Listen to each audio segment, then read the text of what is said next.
Hello everyone, कैसे हैं आप सभी लोग। तो वेलकम करती हूँ आप सभी लोगों का आज की वीडियो में। और आज मैंने स्टार्ट किया था अपना स्टडी प्रीवियस ईयर क्वेश्चन से।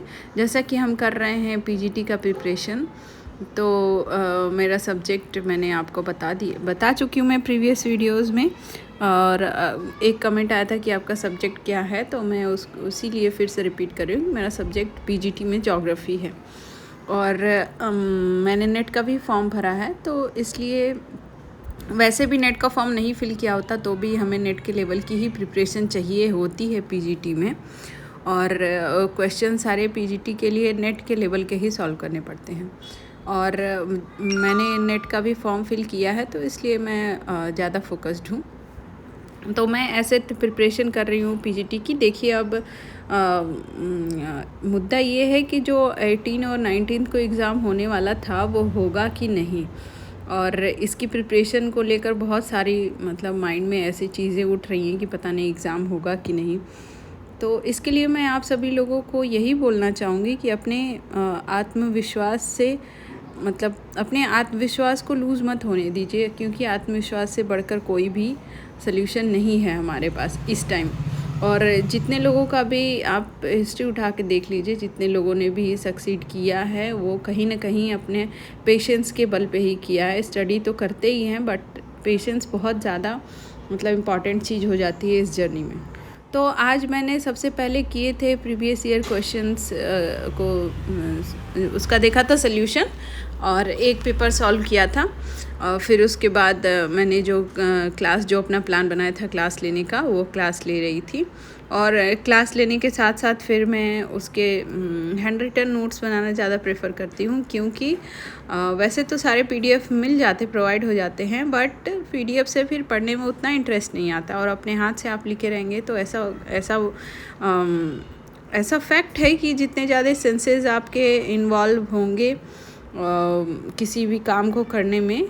अगर मैं स्टडी का एग्जांपल लूँ तो जैसे आप राइटिंग करेंगे तो लिखेंगे और उसको माइंड से सुन रहे हैं, देख रहे हैं, कई सारे सेंसेस इन्वॉल्व होंगे, तो उतना ज़्यादा वो चीज़ आपको अडाप्ट करने में इजी हो जाता है। और मुझे अपने लिखे हुए चीज़ों को बाद में फिर पढ़ने में ज़्यादा अच्छा लगता है। अगर मैं कंपेयर करूँ ज़ेरॉक्स से या प्रिंट आउट से, अगर प्रिंट आउट मैंने निकाल लिया तो फिर उसको एक बार अगर उसको प्रिंट आउट को भी क्लास लेते समय अगर पढ़ा नहीं है जब बहुत, तो फिर दोबारा उसको रिवाइज़ करने में मुझे दिक्कत होती है। और जब बहुत ज़्यादा कम टाइम रहता है तो फिर मैं वो तरीका एक बार अपनाई थी, जबकि टीजीटी का एग्ज़ाम एकदम अचानक से होने वाला था, तो मैंने प्रिंट आउट निकलवाए थे। बट फिर एग्ज़ाम एक्सटेंड हो गया तो फिर उसके भी मैंने हैंड रिटन नोट्स बनाए।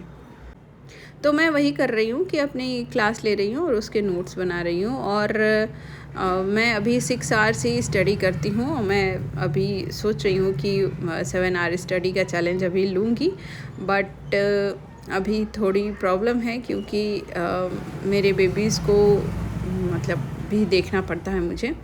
तो मैं उतना ही टाइम दे पाती हूँ जितना टाइम कोई उसको टेक केयर करने के लिए रुके, उतना ही टाइम मैं अपनी स्टडी को अलॉट कर पाती हूँ। देखती हूँ आगे अगर कैसे स्टडी टाइम को इंक्रीज़ कर पाती हूँ। अब मुझे नाइट में फिर रिवीजन भी करना रहता है, तो इस वजह से मैं डे का टाइम इंक्रीज़ नहीं कर पाती हूँ। और सबसे इम्पॉर्टेंट बात जो कि आज मैं करने जा रही हूँ वो ये है कि क्या टीजीटी पीजीटी का एग्ज़ाम फिर से स्थगित हो जाएगा, मीन्स एक्सटेंड हो जाएगा।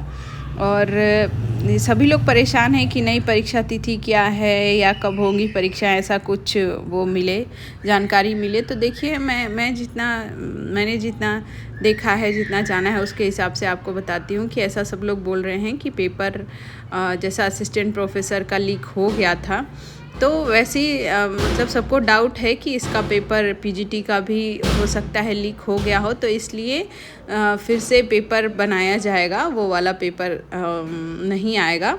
तो फिर से पेपर प्रिंट होंगे इसलिए। और दूसरा रीज़न है कि सेंटर्स भी शायद उतने नहीं मिल पाए हैं। इन दोनों रीज़न से हमारा एग्ज़ाम हो सकता है कि पीजीटी वाला एक्सटेंड हो जाए, क्योंकि अगर होना रहता तो अब तक कुछ न कुछ तो नोटिस आ ही जाता। और अभी भी 50-50% चांसेस बताए जा रहे हैं, क्योंकि ऐसा बोल रहे हैं लोग कि जितने भी ऑथेंटिक न्यूज़ मतलब चैनल्स हैं वो लोग बोल रहे हैं कि 50-50% चांसेस हैं और मीटिंग्स भी हो रही हैं। अब देखिए, जब तक कोई ऑफिशियल नोटिस नहीं आ जाती तब तक तो हम 100% किसी बात को नहीं कह सकते, बट ऐसी ही बातें आ रही हैं कि मे बी एग्ज़ाम एक्सटेंड हो जाए और मे बी एग्ज़ाम करा भी लिया जाए। बट एक्सटेंड होने के यही 2 रीज़न्स हैं। फर्स्ट कि पेपर शायद लीक आउट हो गया है या उस पर लोग ट्रस्ट नहीं कर रहे हैं, इसलिए दूसरा पेपर बनेगा। और सेकंड ये कि सेंटर्स भी शायद अवेलेबल नहीं हैं। तो यही सब बातें थी एग्ज़ाम से रिलेटेड कि देखिए अब टीजीटी पीजीटी एग्ज़ाम में क्या होता है। अब हम तो अपनी प्रिपरेशन ही कर सकते हैं, बाकी तो गवर्नमेंट जैसे जो डिसाइड करेगी हमें उसी के ऊपर फॉलो करना होगा। और बाकी जो भी कोई न्यू अपडेट आएगी तो मैं आप सभी को अपने चैनल के थ्रू ज़रूर दूंगी। तो मेरे चैनल को लाइक शेयर सब्सक्राइब कर दीजिएगा। और आज के लिए इतना ही, फिर मिलते हैं नेक्स्ट वीडियो में। तब तक के लिए बाय बाय, टेक केयर। और कोई क्वेश्चन हो या कोई क्वेरी हो तो कमेंट बॉक्स में ज़रूर लिखिएगा।